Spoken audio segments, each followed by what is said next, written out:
Agora, o apóstolo Paulo foi o maior embaixador da graça, né?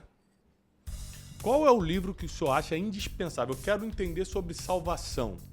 Eu tenho dúvidas sobre salvação. Eu quero entender mais como é que é a salvação na minha vida. Eu errei muito no passado, eu pequei muito. Não é possível que Deus vai me dar uma chance. Se eu mesmo não me perdoo, como é que Deus vai me perdoar? Qual o livro que você acha que essa pessoa Olha, teria que se eu ler na falar Bíblia? dos evangélicos, eu diria o livro de João.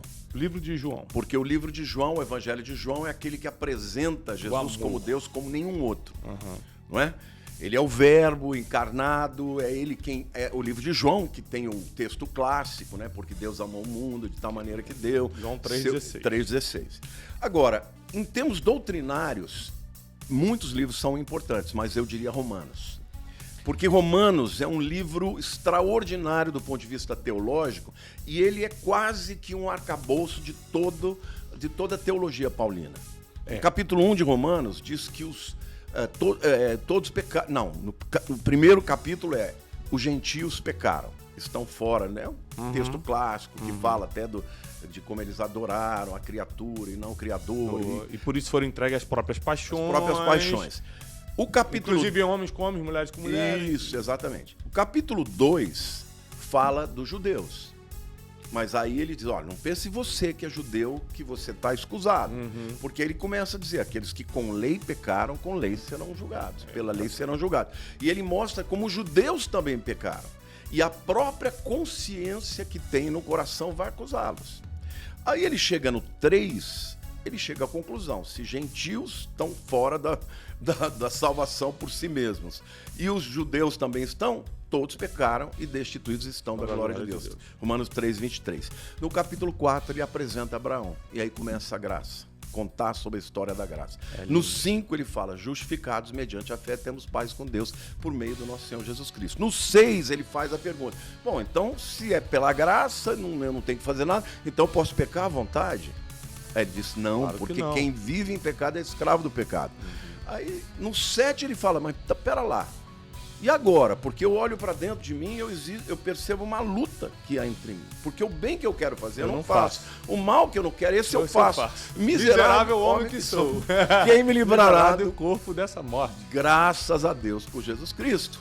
Aí chega no 8, ele fala, agora pois não há nenhuma condenação para os que estão em Cristo Jesus. Você percebe como ele vai desenvolvendo uma teologia da salvação para dizer o seguinte, não é ser judeu ou ser gentio, porque ninguém pode ser salvo por si mesmo.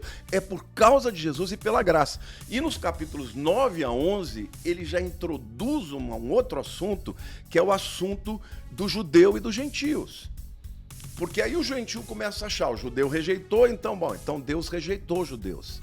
E ele mostra que não, que nós somos a videira que foi enxertada dentro da videira verdadeira. E nos capítulos 9 a 11, ele discute como Deus um dia vai trazer o povo judeu de volta. E ele termina o capítulo dizendo, porque Deus encerrou todos debaixo do pecado para exercer misericórdia com todos. Ou seja, seja judeu, seja gentio, você só é salvo por causa da graça e da misericórdia de Deus. Então o livro de Romanos é um livro extraordinário. Foi o livro que mudou a visão de Lutero. Lutero era um homem profundamente avassalado, né? Perseguido, né? Pelos medos de ir para o inferno por causa das suas tentações, dos seus pecados. E um dia ele leu um texto que mudou a vida dele, o justo viverá pela fé. E toda reforma é baseada em cima disso. Então eu diria que a coisa mais extraordinária que tem no cristianismo, porque diferentemente de todas as outras religiões em que você tem que merecer e alcançar um patamar para ser salvo, e a grande maioria das pessoas vai dizer, não, eu não sei. Se perguntar para muçulmanos, tem certeza da tua salvação? Não, só o dia do juízo vai dizer. Você perguntar para um espírita, ele vai dizer, eu não sei, talvez eu tenha que voltar para pagar, né, uma outra vida. Todas as religiões. Mas se você perguntar para um cristão, ele diz, eu tenho certeza absoluta. Por quê? Porque não depende do que eu fiz, mas do que ele fez. Então, eu diria que o livro de Romanos, se tiver que escolher um, é o mais importante para ensinar as doutrinas da salvação.